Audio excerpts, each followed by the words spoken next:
अस्सलामुअलैकुम students, welcome to my YouTube channel MZ math studio. हमने chapter number 3 start किया हुआ है। पिछली वीडियो में हमने सेट की कुछ इंपॉर्टेंट थ्योरी को डिस्कस किया था। आज की वीडियो में हम एक्सरसाइज 3.1 का स्टार्ट करेंगे। पहला क्वेश्चन है कि right the following sets in builder notation. हमें जो नीचे सेट दिए गए हैं इनको हमने बिल्डर नोटेशन में लिखना है, सेट बिल्डर फॉर्म के अंदर लिखना है। जब हमने इसकी थ्योरी को डिस्कस किया था तो हमने सेट को रिप्रेजेंट करने के 3 तरीके पढ़े थे। उनमें से एक तरीका था सेट बिल्डर नोटेशन या सेट बिल्डर फॉर्म, हमने इसको कहा था। उसमें हम क्या करते थे कि जो हमें सेट दिया गया होता था उसको हम स्पेशल सिंबल्स जो हैं वो यूज़ करके उसको हम एक सेट की शक्ल में लिखते थे। हमने वहाँ पर इसकी जस्ट डेफिनेशन पढ़ी थी, इसकी डिटेल नहीं पढ़ी थी कि इसको हमने किस तरीके से लिखना है या कौन से सिंबल इस्तेमाल करने हैं। तो इन क्वेश्चन में हम इनको डिटेल से डिस्कस करेंगे। तो पहला क्वेश्चन है कि 1, 4, 9, 16, 25, 36 अप टू सोन 484।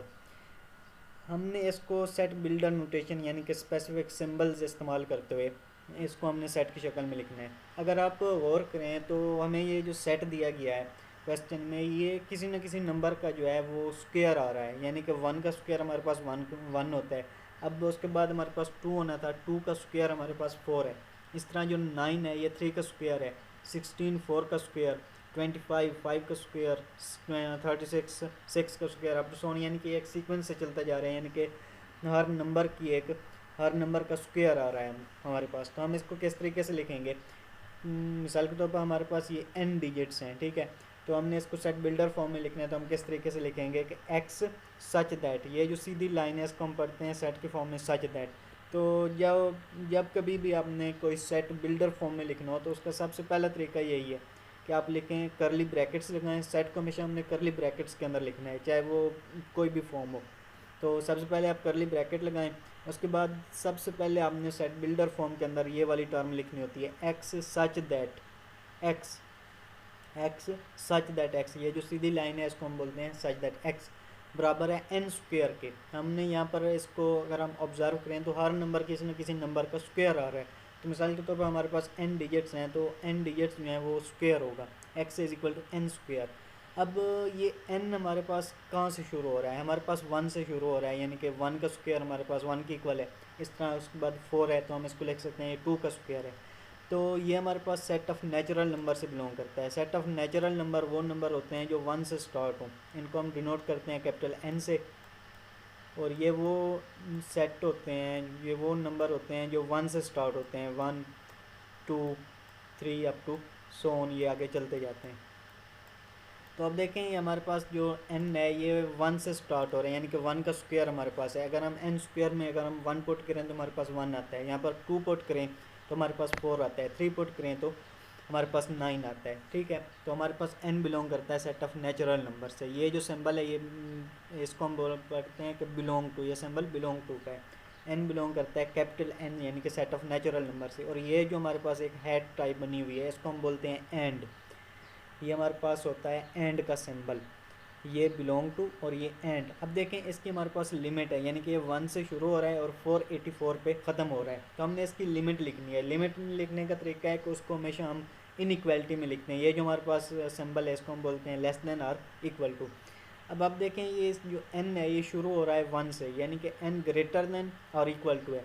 n 1 के इक्वल भी है और 1 से ग्रेटर भी है, तो हम लिखेंगे कि n को हम दरमियान में लिखेंगे और इसको सिंबल हम लगाएंगे कि n इज़ ग्रेटर देन और इक्वल टू 1, क्योंकि 1 इसमें आ रहा है, यानी कि 1 इसके अंदर शामिल है।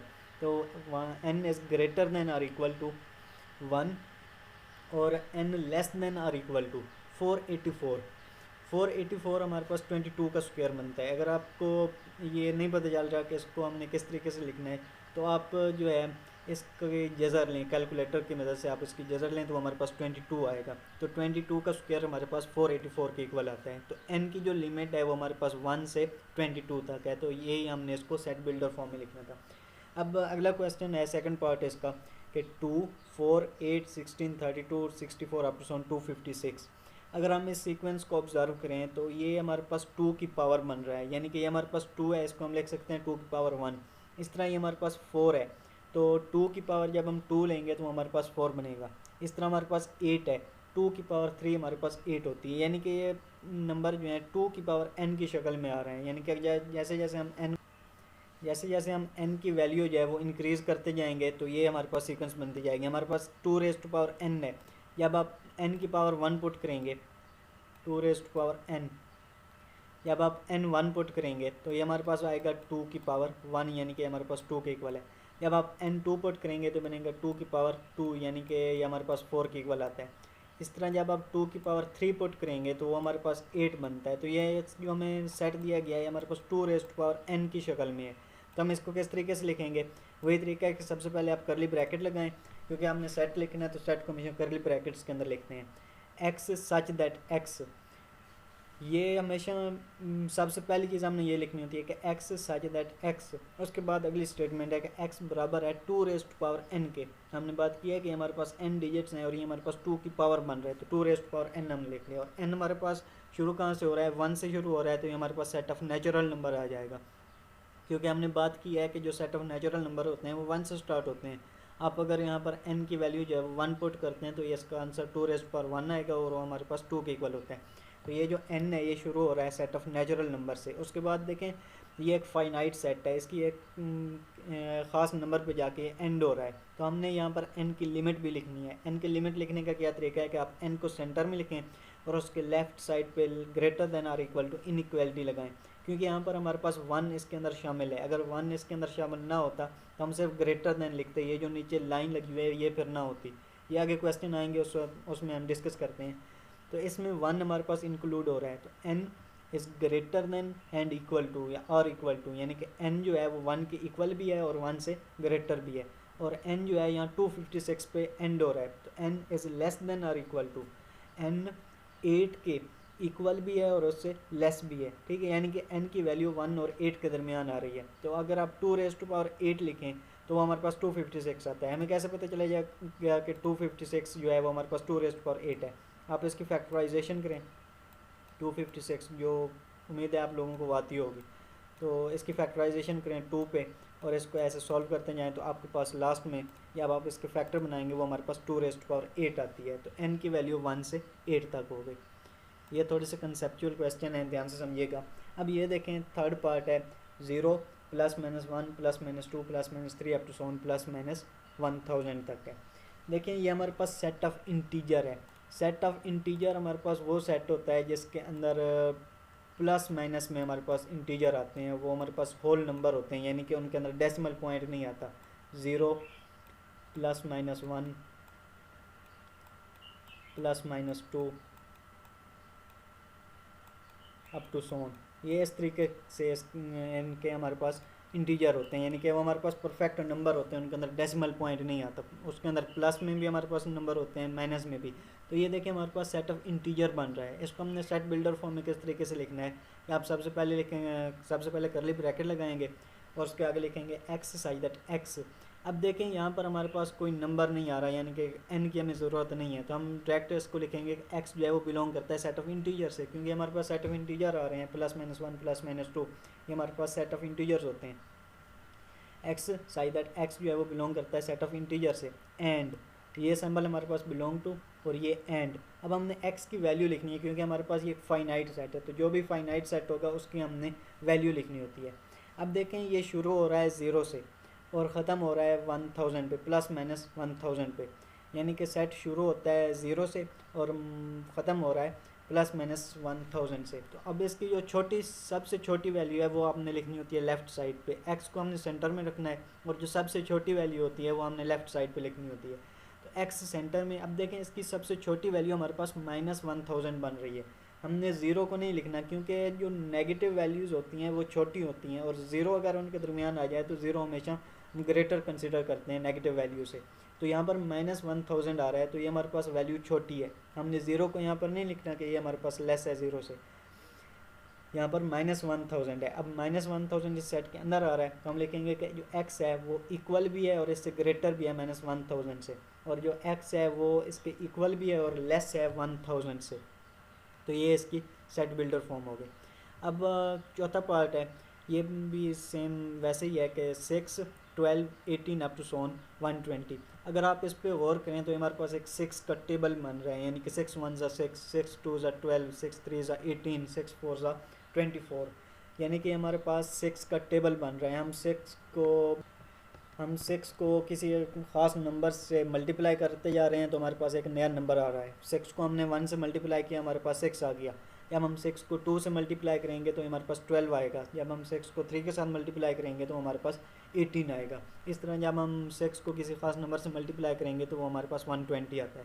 तो इसको हमने सेट बिल्डर फॉर्म के अंदर किस तरीके से लिखना है कि सबसे पहले आप करली ब्रैकेट लगाएंगे, उसके बाद एक्स सच दैट एक्स, अब हमने यहाँ पर n की टर्म यूज़ करनी है क्योंकि 6 जो है वो किसी खास नंबर से मल्टीप्लाई हो रहा है। तो हम इसको लिखेंगे कि हमारे पास 6n है।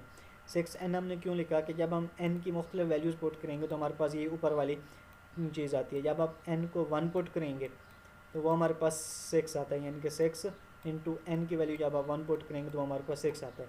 इस तरह जब आप 6 n की वैल्यू 2 पुट करेंगे तो हमारे पास 12 आता है। इस तरह जब आप 6 n की वैल्यू जो है वो 3 पुट करेंगे तो हमारे पास उसका जो आंसर है वो हमारे पास 18 आएगा, यानी कि n कोई ख़ास नंबर है जो 6 के साथ मल्टीप्लाई हो रहा है। और n हमारे पास शुरू कहाँ से हो रहा है, ये चीज़ लिखने के बाद हमने देखना होता है कि जो n की वैल्यू है वो स्टार्ट कहाँ से हो रही है। तो n की वैल्यू 1 से स्टार्ट हो रही है, यानी कि n जो है वो सेट ऑफ नेचुरल नंबर से बिलोंग कर रहा है। सेट ऑफ नेचुरल नंबर वो नंबर होते हैं जो 1 से स्टार्ट होते हैं, तो n जो है वो सेट ऑफ नेचुरल नंबर से बिलोंग करता है। अब ये हमारे पास एक फाइनाइट सेट आ रहा है, फाइनाइट सेट है तो इसकी हमने एक लिमिट भी लिखनी है। तो इसकी लिमिट कहाँ से कहाँ तक है, n की। n हमारे पास जो है वो स्टार्ट हो रहा है 1 से, यानी कि 6 इंटू 1 हमारे पास 6 आता है। तो n greater than or equal to 1 हो जाएगा, यानी कि सबसे छोटी जो वैल्यू है वो हमारे पास 1 है इसकी लिमिट। और उसकी एंड कहाँ पे हो रहा है, 120 पे।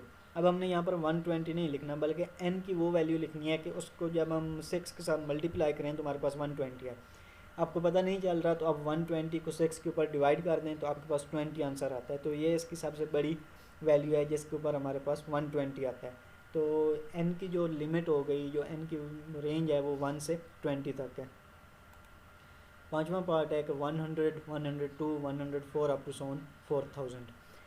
अब आप अगर इसको ऑब्जर्व करें तो हमारे पास 100 में जो डिजिट 2 है वो ऐड हो रहा है, यानी कि जब हमने 100 में 2 ऐड किया तो वो हमारे पास 102 आया। जब हम 102 में मज़ीद 2 ऐड करेंगे तो हमारे पास 104 आ जाएगा। इसको अब हमने सेट बिल्डर फॉर्म में किस तरीके से लिखना है कि करली ब्रैकेट, उसके आगे एक्स सच दैट एक्स। अब यहाँ पर n का जो है वो कंसेप्ट यूज़ होगा क्योंकि हम एक ख़ास नंबर तक 2 को ऐड कर रहे हैं। तो 100 प्लस 2n, जब आप यहाँ पर n की मुख्तलिफ वैल्यूज़ भी हैं वो पुट करेंगे तो आपके पास यही चीज़ आती जाएगी। 2 इंटू n है, जब आप n की जगह पर 0 पुट करेंगे तो वो हमारे पास आता है 2 इंटू 0, और 0 जब भी किसी नंबर के साथ मल्टीप्लाई होता है तो उसका आंसर हमेशा 0 आता है। तो 100 प्लस 0 जब आप करेंगे तो आपके पास 100 आ जाएगा। इस तरह जब आप 2 में 1 की वैल्यू पुट करेंगे तो वो भी हमारे पास 2 इंटू 1 हमारे पास 2 आएगा, वो हमारे पास 102 आ गया। तो इस तरह ये यानी कि हम n की मुख्तलिफ वैल्यूज़ जब इसमें पुट करते जाएंगे तो ये हमारे पास ऊपर वाली सीक्वेंस बनती जाएगी 100, 102, 104 अप टू 100। और अब देखें n हमारे पास स्टार्ट कहाँ से हो रहा है, n हमारे पास 0 से स्टार्ट हो रहा है क्योंकि 100 प्लस 2n हमने लिखा है कि हमारे पास सीक्वेंस है। तो जब n हम 0 पुट करेंगे तो 100 प्लस 0 हमारे पास 100 आता है। तो ये हमारे पास n जो है ये सेट ऑफ होल नंबर से बिलोंग करेगा। सेट ऑफ होल नंबर वो नंबर होते हैं जो 0 से स्टार्ट हो। पीछे हमने सेट ऑफ नेचुरल नंबर की बात की है कि वो सेट होते हैं जो 1 से स्टार्ट होते हैं, और सेट ऑफ होल नंबर ये हमारे पास 0 से स्टार्ट होते हैं। इनको हम उर्दू में कहते हैं कि हमारे पास मुकम्मल अदाद हैं। तो ये हमारे पास 0 से स्टार्ट हो रहा है, इसलिए n जो है वो हमारे पास सेट ऑफ होल नंबर से बिलोंग करेगा। और इसकी रेंज हमारे पास कहाँ से कहाँ तक है, यानी कि n की वैल्यू है वो हमारे पास कहाँ से कहाँ तक जा रही है। n हमारे पास 0 से स्टार्ट हो रहा है, 0 सबसे छोटी वैल्यू है, तो n greater than or equal to 0 आएगा। और इसकी लास्ट वैल्यू कहाँ पर है, हमने 400 तक जाना है, यानी कि हमने 100 में वो नंबर ऐड करना है कि हमारे पास 400 बन जाए, तो वो हमारे पास 300 बनता है। और हमने 2n लिखा है, जब हम यहाँ पर n की वैल्यू 150 पुट करेंगे तो 2 इंटू 150 और हमारे पास 300 बनता है, और 300 प्लस 100 हमारे पास 400 के इक्वल आ जाएगा। तो ये इसकी सेट बिल्डर फॉर्म बन गई। छठा क्वेश्चन है कि 1, 3, 9, 27, 81, ये हमारे पास सेम पार्ट नंबर जो है जो हमने किया था 2 रेज़्ड पावर n वाला सेकंड पार्ट उससे मिलता जुलता है कि वहाँ पर हमारे पास 2 रेज़्ड पावर n थी, लेकिन यहाँ पर हमारे पास 3 रेज़्ड पावर n बन रही है। अगर आप इसको ऑब्ज़र्व करें तो हम 3 की अगर पावर बढ़ाते जाएँ तो ये हमारे पास सीक्वेंस बनती जाएगी। हम अगर 3 की पावर 0 पुट करें, किसी भी नंबर की पावर जब 0 आती है तो उसका आंसर हमारे पास 1 आता है। 3 की पावर 0 हमारे पास इस तरह, जब आप 3 की पावर 1 पुट करेंगे तो हमारे पास 3 आएगा। जब आप 3 की पावर 2 पुट करते हैं तो हमारे पास 9 आएगा। इस तरह 3 की पावर 3 वो हमारे पास 27 आता है। यानी कि जैसे जैसे आप 3 की पावर बढ़ाते जाएंगे हमारे पास जो गिवन सीक्वेंस है वो हमारे पास आती जाएगी। तो इसको हमने सेट की फॉर्म में कैसे लिखना है कि curly bracket into x such that x बराबर है 3 रेज टू पावर n। जब आप यहाँ पर n की मुख्तलिफ वैल्यूज़ पुट करेंगे तो हमारे पास यही ऊपर वाली चीज़ आ जाएगी। यानी कि जब आप n की वैल्यू 0 पुट करेंगे हमारे पास 1 आता है, क्योंकि ये सीक्वेंस जो है वो 1 से शुरू हो रही है। जब आप 1 पुट करेंगे तो 3 की पावर 1 हमारे पास 3 रहेगा। 2 पुट करेंगे हमारे पास 9 आ जाएगा। 3 पुट करेंगे 27, 3 रेज टू पावर 3। इस तरह आप n की मुख्तलिफ वैल्यूज़ पुट करते जाएँ तो आपके पास ये ऊपर वाला सेट बन जाता है। और n हमारे पास बिलोंग कहाँ से कर रहा है, हमने n की वैल्यू 0 पुट किया है, यानी कि ये सेट जो है n की जो वैल्यू है वो 0 स्टार्ट हो रही है। तो इसका मतलब n जो है वो सेट ऑफ होल नंबर से बिलोंग करेगा, क्योंकि सेट ऑफ होल नंबर जो है वो हमारे पास 0 स्टार्ट होता है। अब हमने इसकी लिमिट नहीं लिखनी, क्योंकि हमारे पास ये इनफाइनाइट सेट है, हमें इसकी लिमिट का नहीं पता है कि इसके अंदर कितने एलिमेंट हैं, ये कहाँ तक जा रहा है। तो इसकी हमारे पास लिमिट नहीं है, तो इसलिए हम इसकी लिमिट नहीं लिखेंगे। सातवां पार्ट है कि 1 2 4 5 10 20 25 50 100। अगर आप इसको ऑब्ज़र्व करें तो हमारे पास एक बहुत ही रैंडमली सीक्वेंस लिखी हुई है, यानी कि हमारे पास कोई सीक्वेंस नहीं है, इसकी कोई तरतीब नहीं है, रैंडमली इसके बेतरतीब नंबर लिखे हुए हैं। लेकिन अगर आप इनको ऑब्ज़र्व करें तो ये जितने भी नंबर हैं ये 100 को डिवाइड कर रहे हैं। 100, ये जो 1 है ये भी 100 को डिवाइड करता है, यानी कि हम 100 को लिख सकते हैं कि हमारे पास 100/1 है। इस तरह जो 2 है वो भी 100 को डिवाइड करता है, उसका आंसर हमारे पास 50 आता है, 100 डिवाइडेड बाई 2।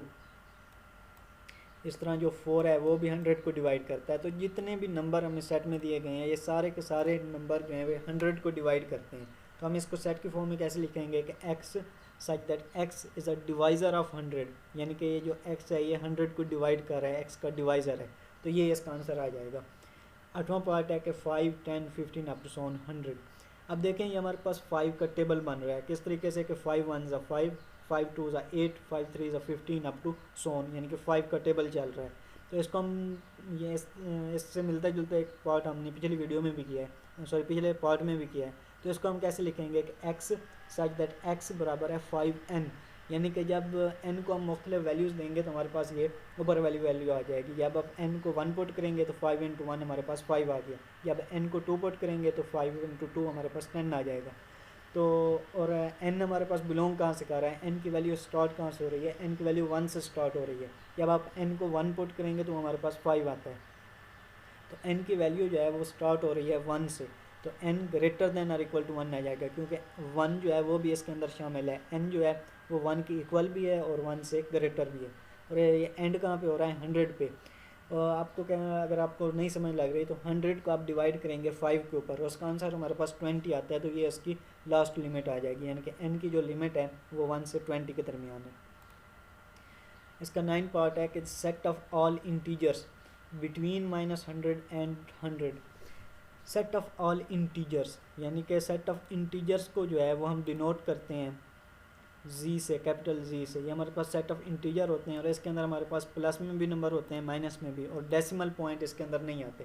ठीक है, तो set of all integers between -100 and 100, यानी कि -100 और 1000 के दरमियान वाले नंबर। इस बात को समझिएगा कि इस सेट के अंदर -100 -100 और 1000 1000 ये शामिल नहीं है, लेकिन इसके दरमियान वाले नंबर हैं, यानी कि -100 और 1000 के दरमियान वाले वो नंबर शामिल हैं। तो इसको हमने किस तरीके से लिखना है कि x सच दैट x जो है वो बिलोंग करता है सेट ऑफ इंटीजर से, जी यानी कि सेट ऑफ इंटीजर से, एंड इसकी लिमिट हमें जो दी गई है कि -100 और 1000 के दरमियान है। तो x ग्रेटर देन -100। अब यहाँ पर हमने वो नीचे लाइन नहीं लगाई जिसका मतलब इक्वल टू, अब हमने लिखा है कि x ग्रेटर देन -100, क्योंकि जो -100 है -100 है ये सेट के अंदर शामिल नहीं है, लेकिन इसके दरमियान वैल्यूज़ जो हैं वो शामिल हैं। And x is less than 1000, क्योंकि हमारे पास जो 1000 है ये सेट के अंदर शामिल नहीं है, इसलिए हमने इसके नीचे वो लाइन नहीं लगाई, यानी कि इक्वलिटी का साइन लेस देन और इक्वल टू नहीं लगाया। अब 10th पार्ट है कि set of all integers between -100 and 100। Set of all integers यानी कि सेट ऑफ इंटीजर्स को जो है वो हम डिनोट करते हैं जी से, कैपिटल जी से। ये हमारे पास सेट ऑफ इंटीजर्स होते हैं और इसके अंदर हमारे पास प्लस में भी नंबर होते हैं, माइनस में भी, और डेसिमल पॉइंट इसके अंदर नहीं आते। ठीक है, तो set of all integers between -100 and 100। Question number 2 है, यहाँ पर 1 लिखा हुआ है, हमारे पास क्वेश्चन नंबर 2 है कि right the following sets in tabular form. जब हमने इसकी थ्योरी को डिस्कस किया था तो हमने टेबुलर फॉर्म पढ़ी थी कि टेबुलर फॉर्म के अंदर हम जो हमें सेट दिया गया होता है उसको हम ब्रैकेट्स में लिखते हैं। ठीक है, पिछले क्वेश्चन में हमने वो टेबुलर फॉर्म में दिया गया था, हमने उसको लिखा था सेट बिल्डर फॉर्म में। अब हमें इन क्वेश्चन में सेट बिल्डर फॉर्म में दिया गया है, इसको हमने टेबुलर फॉर्म में लिखना है। ठीक है, टेबुलर फॉर्म का मतलब उनको हमने ब्रैकेट्स की शक्ल में लिखना है जो स्टेटमेंट दी गई है।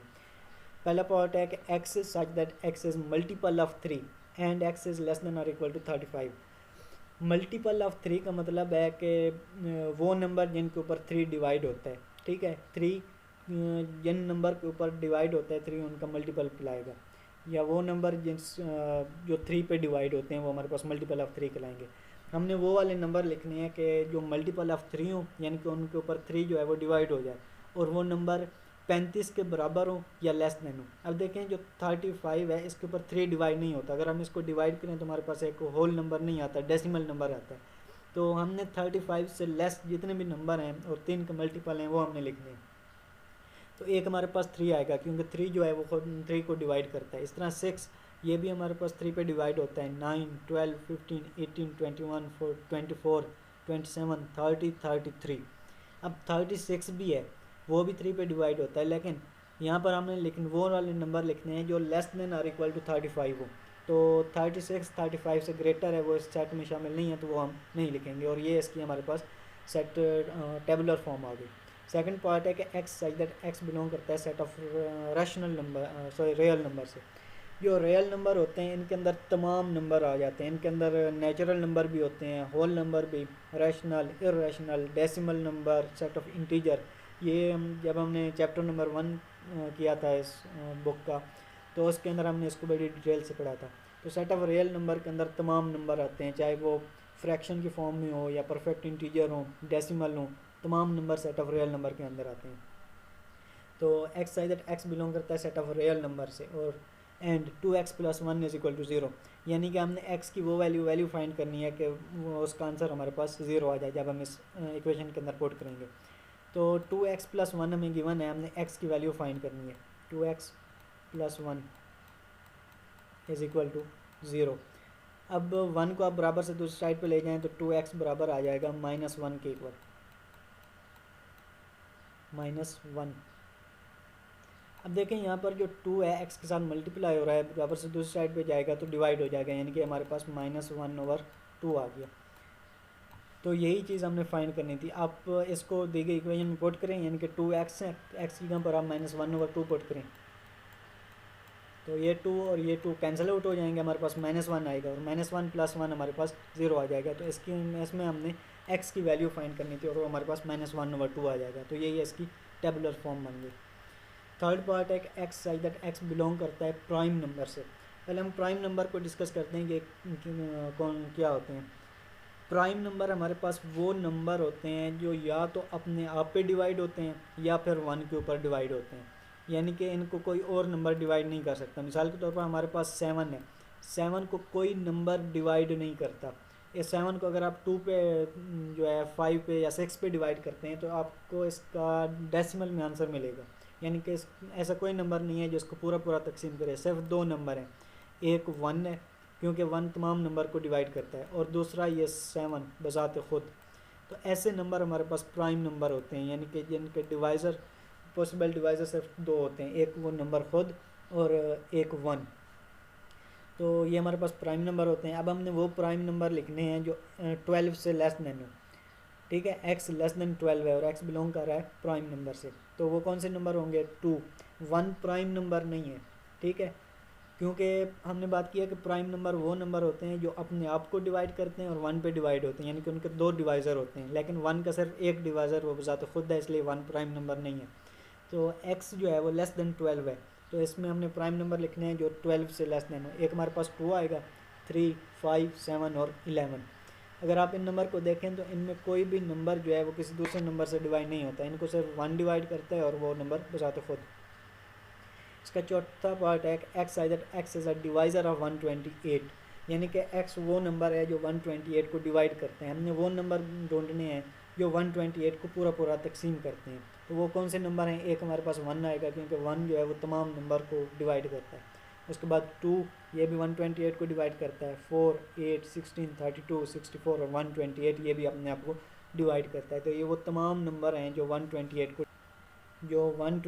को डिवाइड करते हैं। उसके बाद पांचवा पार्ट है कि एक्स सच दैट एक्स जो है वो बिलोंग करता है 2 रेज़ टू पावर n, और n जो है वो बिलोंग कर रहा है सेट ऑफ नेचुरल नंबर से, और n जो है वो लेस दैन 8 है। अब हमने 2 रेज़ टू पावर n दिया गया है, इसमें हमने n की वैल्यू पुट करनी है, और n की वैल्यू क्या है कि वो 1 है, 1 से स्टार्ट हो रही है क्योंकि n जो है वो सेट बिलोंग कर रहा है सेट ऑफ नेचुरल नंबर से, और वो 1 से स्टार्ट होते हैं। तो आप इसमें n की वैल्यू जो है वो 1 से स्टार्ट करेंगे, और n जो है वो लेस दैन 8 है, यानी कि 8 उसमें शामिल नहीं है। 8 से लेस हमारे पास क्या है? 7 है।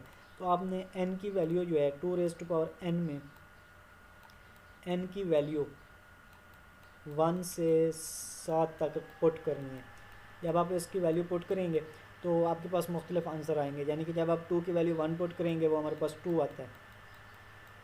2 की वैल्यू 2 पुट करें, n की वैल्यू 2 पुट करें वो हमारे पास 4 आता है। 2 की पावर 3 यानी कि n की वैल्यू 3 पुट करें वो हमारे पास 8 आता है। तो आपने n की जो वैल्यू है वो आपने 7 तक पुट करनी है। तो जब आप 2 रेज़ टू पावर 7 पुट करेंगे तो हमारे पास 128 आता है। इसका छठा पार्ट है, ये समझिएगा कि एक्स सच दैट एक्स जो है वो बिलोंग कर रहा है सेट ऑफ नेचुरल नंबर से। इसको ज़रा ध्यान से समझिएगा, ये कंसेप्चुअल है कि एक्स सच दैट एक्स जो है वो बिलोंग कर रहा है सेट ऑफ नेचुरल नंबर से, एंड x + 4 = 0। एक्स बिलोंग कर रहा है सेट ऑफ नेचुरल नंबर से, और हमने x की वो वैल्यू फाइंड करनी है कि अगर हम x + 4 में पुट करें तो हमारे पास आंसर 0 आता है। तो ये सिंपल सी बात हमें लग रही है कि x डेफिनेटली -4 होगा, क्योंकि -4 + 4 हमारे पास 0 के इक्वल आता है। लेकिन -4 नहीं होगा, क्योंकि जो x है ये बिलोंग कर रहा है सेट ऑफ नेचुरल नंबर से, और set of natural number start होते हैं 1 से, यानी कि इनके अंदर सिर्फ पॉजिटिव नंबर होते हैं, negative number set of natural number के अंदर नहीं आते। इसके अंदर 4 तो आता है लेकिन -4 नहीं आता। ठीक है, इस सेट ऑफ नेचुरल नंबर के अंदर तमाम पॉजिटिव नंबर आते हैं, लेकिन हमारे पास x की जो वैल्यू है वो हमारे पास आ रही है -4 के इक्वल। तो लेकिन वो तो नेचुरल नंबर से बिलोंग नहीं करती, x बिलोंग कर रहा है सेट ऑफ नेचुरल नंबर से, इसके अंदर -4 को भी बिलोंग करने चाहिए नेचुरल नंबर से, लेकिन -4 सेट ऑफ नेचुरल नंबर से बिलोंग नहीं करता। इसलिए हम इसका आंसर जो है वो एम्प्टी सेट लिखेंगे। एम्प्टी सेट की ये यानी कि करली ब्रैकेट्स को आप खाली छोड़ दें, या हमारे पास एक और सिंबल था वो भी इसको रिप्रेजेंट करता है कि हमारे पास फाई है। तो इसका आंसर हमारे पास एम्प्टी सेट आ जाएगा। सातवां पार्ट है कि एक्स सच दैट एक्स जो है वो बिलोंग करता है सेट ऑफ नेचुरल नंबर से, और एक्स बराबर है एक्स के। सेट ऑफ नेचुरल नंबर में से हमने एक्स की वो वैल्यू फाइंड करनी है कि वो दोनों इक्वल हैं। तो सेट ऑफ नेचुरल नंबर एक complete set of natural number आ जाएगा। एक्स बराबर है एक्स के, अगर हम एक्स की वैल्यू को जो है 1 पुट करते हैं तो वो 1 = 1 आएगा। इसी तरह 2 पुट करें तो 2 = 2, तो ये complete set of natural number आ जाएगा, और ये इनफाइनाइट चलेगा क्योंकि सेट ऑफ नेचुरल नंबर हमारे पास जनरली इनफाइनाइट होता है। ये भी सेम पार्ट नंबर 6 की तरह है कि एक्स सच दैट एक्स जो है वो बिलोंग करता है सेट ऑफ इंटीजर से, और 3x + 1 = 0। हमने यहाँ पर x की वो वैल्यू फाइंड करनी है कि अगर हम उसको 3x + 1 में पुट करें तो वो हमारे पास 0 आए। चलिए हम x की वैल्यू फाइंड करते हैं पहले, फिर हम देखते हैं कि उसका आंसर हमारे पास क्या आता है। x हमारे पास -1/3 आ जाएगा। -1/3 कैसे कि 3x = +1 बराबर से दूसरी साइड जाएगा तो माइनस का, और ये 3 इधर डिवाइड हो जाएगा। अब देखें x की वैल्यू जो है वो हमारे पास -1/3 आ रही है। ठीक है, और x की वैल्यू बनती भी यही है कि हमें दी गई इक्वेशन में अगर हम उसको पुट करें तो हमारे पास 0 आती है। लेकिन अगर आप गौर करें तो जो x है ये बिलोंग कर रहा है सेट ऑफ इंटीजर से, और सेट ऑफ इंटीजर के अंदर हमारे पास डेसिमल पॉइंट नहीं आते, होल नंबर होते हैं, यानी कि उनके अंदर डेसिमल पॉइंट नहीं आता। 0 + -1 इस तरीके के नंबर होते हैं, प्लस के भी होते हैं माइनस के, लेकिन उनके अंदर डेसिमल पॉइंट नहीं आते। लेकिन यहाँ पर x जो है वो बिलोंग कर रहा है सेट ऑफ इंटीजर से, और x की वैल्यू जो है वो डेसिमल पॉइंट में आ रही है। अगर आप इसको सॉल्व करें तो ये तकरीबन 0.33 बनता है, यानी कि डेसिमल में इसकी वैल्यू आती है। लेकिन सेट ऑफ इंटीजर के अंदर तो डेसिमल नहीं होते, इसलिए इसका आंसर भी हमारे पास एम्प्टी सेट आ जाएगा। तो अगली वीडियो में हम इंशाल्लाह इससे अगले क्वेश्चन करेंगे। तब तक के लिए ख्याल रखिए। अल्लाह हाफ़िज़।